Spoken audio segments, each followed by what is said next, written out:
Hello everyone, welcome back to another lecture of inverse Laplace transform. आज inverse Laplace transform के इस video में हम ये सीखेंगे कि पार्शियल फ्रैक्शंस का किस तरह यूज़ किया जाता है इनवर्स लाप्लास निकालने में। चलिए शुरू करते हैं। तो जो भी प्रॉब्लम जिनमें अगर मान लीजिए एल्जेब्रिक फंक्शन है आपके पास न्यूमरेटर और डिनोमिनेटर में, तो आप पार्शियल फ्रैक्शंस का इस्तेमाल करके उसका इन्वर्स लाप्लास बहुत आसानी से निकाल सकते हैं। एक एग्जांपल से मैं शुरू कर रहा हूँ। मान लीजिए आपके पास एक क्वेश्चन आए F P equals to 1/p² - 3p+2। इस प्रॉब्लम से कहा जाए कि इसका इन्वर्स लाप्लास निकालिए। तो आपको हमने जो लास्ट वीडियो था उसमें समझाया था कि जब ये इक्वेशन क्वाड्रेटिक होती है तो आप इसमें परफेक्ट स्क्वायर का इस्तेमाल कर सकते हैं। ठीक, दूसरा एक तरीका क्या हो सकता है कि आप इसके फैक्टर कर लीजिए। इसके फैक्टर कितने हो जाएंगे? आसान है, p-1 और p-2 फैक्टर्स हो जाएंगे, जिनको आप पार्शियल फ्रैक्शन की हेल्प से लिख सकते हैं a/p-1 प्लस b/p-2। आपको याद होगा पार्शियल फ्रैक्शन, बिल्कुल हम उसी का इस्तेमाल कर रहे हैं। और a और b की वैल्यू निकालना ये मैं आप लोगों पे छोड़ता हूँ। ये 11th क्लास का टॉपिक है और मैं ये एक्सपेक्ट करता हूँ कि आप a और b निकाल सकते हैं। ठीक, तो जैसे ही आपने पार्शियल फ्रैक्शन का इस्तेमाल किया, इसको इस तरह के फंक्शन में ब्रेक किया, तो अब आप क्या कर सकते हैं? बहुत आसानी से इसका इन्वर्स लाप्लास निकाल सकते हैं। कैसे? यानी this implies inverse Laplace of 1/p² - 3p+2 will become inverse Laplace of a/p-1 plus b/p-2। और कितना हो गया? a 1/p-1 क्या होता है लाप्लास? e⁻t। और इसका लाप्लास कितना? Sorry, inverse Laplace e⁻2t। Correct.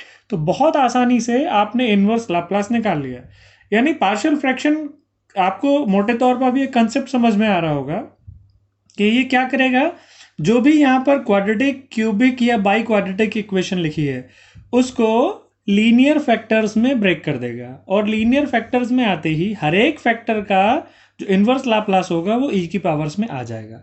ठीक, अगर बाई चांस आपको पार्शियल फ्रैक्शंस करने में प्रॉब्लम आती है, ए और बी की वैल्यू आप नहीं निकाल पा रहे हैं, आपको 11th का टॉपिक याद नहीं है, तो आप RS अग्रवाल बुक का इस्तेमाल कर सकते हैं। फिर भी समझ नहीं आता तो आप कमेंट के थ्रू बता सकते हैं, हम उस पर भी एक वीडियो आपसे शेयर करेंगे। राइट, चलिए और प्रॉब्लम क्या हो सकती है। मैं एक और क्वेश्चन आपसे डिस्कस कर रहा हूँ। मान लीजिए ये 3 फैक्टर हो जाएं। जैसे अगर कोई सवाल मिले 1/p × p-3 p+2, और ये 1 नहीं, ऊपर भी मैं फंक्शन एक कंसिडर कर लेता हूँ p² - 2p-3। ये फंक्शन है जिसका इन्वर्स लाप्लास निकालना है। तो आप क्या कर सकते हैं? हम इसको a/p plus b/p-3 plus c/p+2 इस तरह ब्रेक कर सकते हैं। और जैसे ही आप इन ए बी सी की वैल्यू निकाल लेंगे, इस फंक्शन का इन्वर्स लाप्लास निकालना बहुत आसान हो जाएगा। कितना हो जाएगा इसका inverse Laplace? L inverse FP will become, A is constant, जो भी आप वैल्यू निकालेंगे, 1/p का लाप्लास कितना होता है? इनवर्स लाप्लास 1 होता है। 1/p-3 e⁻3t होता है, और यहां पर e⁻−2t हो जाएगा। करेक्ट, चूंकि L इनवर्स का फॉर्मूला था 1/p-a का e⁻at। यानी आपको समझ में आया कंसेप्ट कि पार्शियल फ्रैक्शन बहुत इंपॉर्टेंट टूल है। जब आप किसी फ्रैक्शन का, अगर फ्रैक्शन में एल्जेब्रिक फंक्शन आपको गिवन हो, पॉलिनोमियल गिवन हो p में, तो उसका इन्वर्स लाप्लास पार्शियल फ्रैक्शन की हेल्प से बहुत आसानी से निकल सकता है। आपका 11th क्लास का टूल यहाँ बहुत अच्छा काम करेगा। ठीक, एक और क्वेश्चन, मान लीजिए आपसे कहा जाए कि find the inverse Laplace of p+2 over p² × p+3। ठीक, ये दूसरी फॉर्म आ गई पार्शियल फ्रैक्शन की। आपको अगर याद आ रहा है कि अगर मान लीजिए किसी फैक्टर का स्क्वायर आ जाए तो आप कैसे ब्रेक करते हैं? पहले a/ उसकी लीनियर पावर प्लस b/क्वाड्रेटिक पावर और प्लस c/ जो थर्ड फैक्टर है हमारे पास। ABC हम यहां भी निकालेंगे। ABC निकालने के बाद वैल्यू सब्स्टिट्यूट करेंगे, और इसका inverse Laplace L inverse F P कितना हो जाएगा? बिल्कुल सही, ये हो जाएगा 1/p² का इनवर्स लाप्लास कितना होता है? सही बात, t/(1) और c इंटू 1/p+3 का कितना हो जाएगा? e⁻⁻³ यानी आप समझ रहे हैं कि ये जो कंसेप्ट हम लाप्लास का पढ़ रहे हैं, इनवर्स लाप्लास का, ये बहुत इजी हो गया अगर हमने किसका इस्तेमाल किया? 11th क्लास के टूल का। तो आप पार्शियल फ्रैक्शन को जरूर ध्यान से एक बार पढ़ लीजिएगा। ठीक, एक और एग्जाम्पल मान लीजिए, मेरे पास एक क्वेश्चन आया, F P is equal to 5p+3 divided by p-1 into p² + 2p+5, right. तो अब अगर मैं इसके फैक्टर करना चाहूँगा तो इसके फैक्टर में इमेजनरी नंबर आ जाएगा, तो मैं इसको फर्दर फैक्टर नहीं कर रहा हूँ आई से बचने के लिए। यानी हमारे पास अब क्या आया? एक फैक्टर लीनियर, दूसरा फैक्टर क्वाड्रेटिक। तो इसको पार्शियल फ्रैक्शन में हम कैसे ब्रेक करते थे? a/ जो लीनियर फैक्टर है और जो क्वाड्रेटिक फैक्टर है उसके पावर में उसके न्यूमरेटर में क्या आ जाता है? bp+c यानी लीनियर। ठीक, p² + 2p+5। हम इस तरह इसको ब्रेक कर लेंगे। करेक्ट, आपको समझ में आ रहा है? जब हमारे पास लीनियर फैक्टर होता है तो ऊपर 0 डिग्री की इक्वेशन आती है जिसमें p की पावर 0 हो। अगर यहाँ क्वाड्रेटिक है तो ऊपर लीनियर आएगा, नीचे क्यूबिक है तो ऊपर क्वाड्रेटिक, उससे एक कम डिग्री की इक्वेशन ऊपर हम लेट करते हैं। ये पार्शियल फ्रैक्शन आपको 11th क्लास से बिल्कुल याद आ रहा होगा। After solving this I get a is equal to 1, b equals to -1 and c is equal to 2। आप खुद से भी कर सकते हैं। हम इस करने का तरीका होता था कि इसका हम एलसीएम लेते थे। एलसीएम लेने के बाद दोनों साइड से वो डिनोमिनेटर क्या हो जाता है? कैंसिल हो जाता है, और बाकी में हम p के डिफरेंट पावर्स के कोफिशिएंट कंपेयर कर लेते हैं। एबीसी में कुछ इक्वेशंस बन जाती हैं जिनको हम सॉल्व कर सकते हैं। चलिए, अगर मैं ये वैल्यूज यहाँ सब्सिट्यूट करूँ तो ये कितना हो जाएगा? 1/p-1, right. और यहाँ अगर रखेंगे b की वैल्यू -1 है, यानी -p+2 divided by p² + 2p+5। Getting my point? तो अब इसको कैसे सॉल्व किया जाएगा? इसको सॉल्व करने का क्या तरीका हो सकता है? देखिए, अगर मैं अब L इनवर्स एफ पी निकालता हूं तो ये तो मेरे पास है L इनवर्स 1/p-1, और जो दूसरा है अगर मैं इसमें से नेगेटिव साइन बाहर ले लूं तो ये हो जाएगा L inverse p-2 divided by p² + 2p+5। और अगर लास्ट वीडियो आपको याद है तो वहां हमने सिखाया था कि क्वाड्रेटिक को आप परफेक्ट स्क्वायर की हेल्प से सॉल्व कर सकते हैं। तो क्या बनेगा? पहले इस टर्म का इनवर्स लाप्लास e⁻t।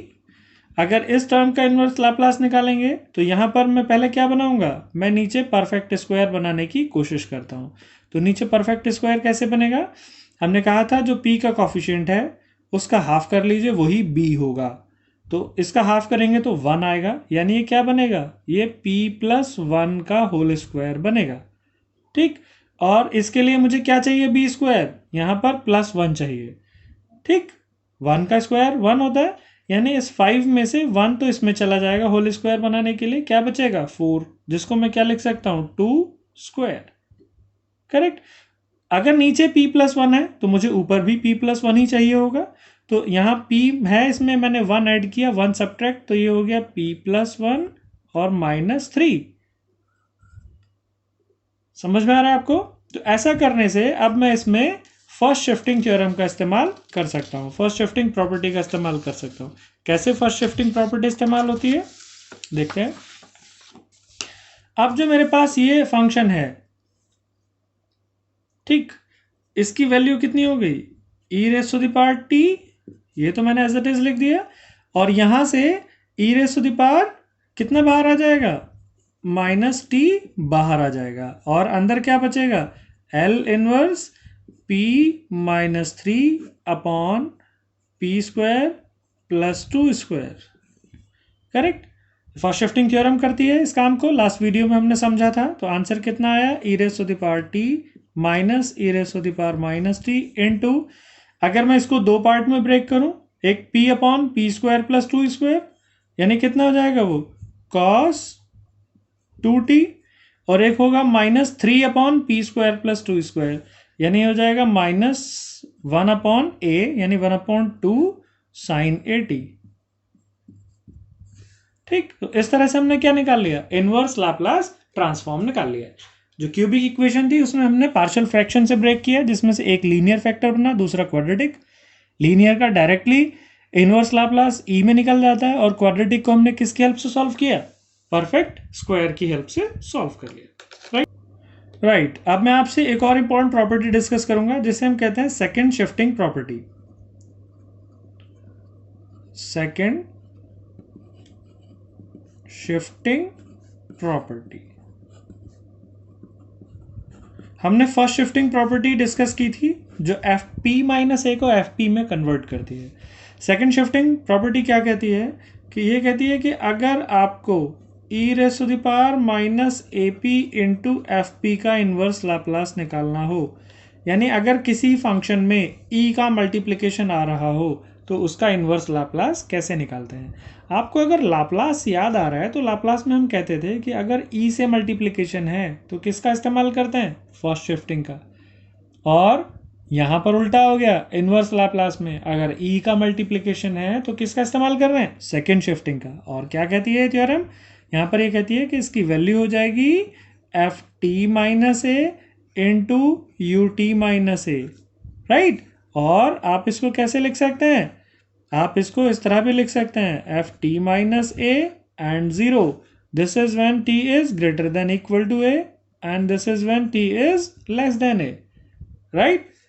और ये एफ टी माइनस ए कहाँ से आ रहा है, ये आ रहा है कि एल इनवर्स एफ पी क्या है, हम इसको एफ टी कह रहे हैं, यानी हम इसको लिख सकते हैं where L inverse F P is F T. यानी अगर मोटे तौर पे इसको समझाया जाए तो ये जो एफ पी है, आप इसका इन्वर्स लाप्लास ट्रांसफॉर्म निकाल लीजिए, जिसको आप एफ टी कह दीजिए। तो इस पूरे का इन्वर्स लाप्लास कितना हो जाएगा, F T minus A into U T minus A. जैसे मान लीजिए एक छोटे से एग्जाम्पल से मैं आपको समझाता हूँ, कि अगर मैं आपसे कहूँ कि find the inverse Laplace of E raise to the power minus 2p divided by P square plus 1, right. तो यहाँ E raise to the power minus 2p के अलावा जो फंक्शन है वो क्या है, वो है L inverse 1 upon p square plus 1, यानी ये हमारा एफ पी का काम करेगा। जो ई के अलावा फंक्शन है, मैंने उसका इन्वर्स लाप्लास निकाला, तो ये किसका इन्वर्स लाप्लास है, ये साइन टी का इन्वर्स लाप्लास है, करेक्ट। तो सेकंड शिफ्टिंग थ्योरम कहेगी कि अगर इस फंक्शन में मैं e raise to the power minus 2p से मल्टीप्लाई कर देता हूँ तो ये क्या हो जाएगी, ये हो जाएगा एफ टी माइनस ए, अगर मैं इसको एफ टी कहता हूँ तो ये हो जाएगा F T minus A into U T minus A, और यू कैन से टी की जगह टी माइनस ए रखेंगे, ए इज 2, यहां से समझ में आ रहा है, तो यहां रख दीजिए sine t minus 2 u T minus 2, correct, this will be the answer. समझ आ रहा है, बहुत सिंपल है। अगर बस आपको ये ध्यान देना है कि ई में जो पावर है वो कितनी है। मान लीजिए एक और एग्जांपल छोटा सा मैं आपसे और डिस्कस करूं, कि आपसे कहा गया कि निकालिए inverse Laplace of p e raise to the power minus pi p upon p square plus 1। तो आप देखिए, सबसे पहले आप क्या करेंगे, इस फंक्शन में ई के अलावा जो भी फंक्शन है आप उसका इनवर्स लाप्लास निकाल लीजिए। E raise to the power इसको छोड़ दीजिए, p upon p square plus 1, तो इसका इनवर्स लाप्लास ट्रांसफॉर्म कितना होगा, I think cos t, if I am not wrong. So this implies L inverse e raise to the power minus pi p into p upon p square plus 1, इसका inverse Laplace कितना हो जाएगा, cos, क्या रखूं मैं, t minus pi into U T minus pi, directly लिख सकते हैं आप एफ टी माइनस ए यू टी माइनस ए, राइट। अगर मैं इसमें से माइनस साइन बाहर लूँ, cos minus theta is cos theta, तो ये हो जाएगा cos pi minus T, and cos pi minus T क्या होता है, cos pi minus T is minus cos T into U T minus pi, right. So this is second shifting property. So dear students, आज मैंने आपसे दो चीज़ें discuss की। पहला, यूज ऑफ पार्शियल फ्रैक्शंस, यानी जब भी आपके पास कोई ऐसा फंक्शन हो जिसके न्यूमरेटर और डिनोमिनेटर में एल्जेब्रिक फंक्शंस हैं आपके पास, तो आप क्या कर सकते हैं, पार्शियल फ्रैक्शन में ब्रेक कीजिए और उसका इन्वर्स लाप्लास ट्रांसफॉर्म निकाल लीजिए। दूसरा हमने आज डिस्कस किया सेकंड शिफ्टिंग प्रॉपर्टी। ये तब इस्तेमाल होती है जब एफ पी में एक्सपोनेंशियल फंक्शन की मल्टीप्लाई हो, उसमें हम एक्सपोनेंशियल फंक्शन के अलावा जो फंक्शन है उसका इन्वर्स लाप्लास निकालते हैं, उसे एफ टी मानते हैं, और फिर उसके बाद उसमें सेकंड शिफ्टिंग का इस्तेमाल करते हैं, राइट। तो होप ये वीडियो आपको समझ में आई होगी। आने वाले वीडियोस में इसके अगले कंसेप्ट्स को मैं आपसे डिस्कस करूंगा। तब तक अपना ख्याल रखिए। ये वीडियो अपने दोस्तों से शेयर करना मत भूलिए। आपके कमेंट्स का हमें हमेशा इंतज़ार रहता है, राइट। अपना ख्याल रखिए, टेक केयर।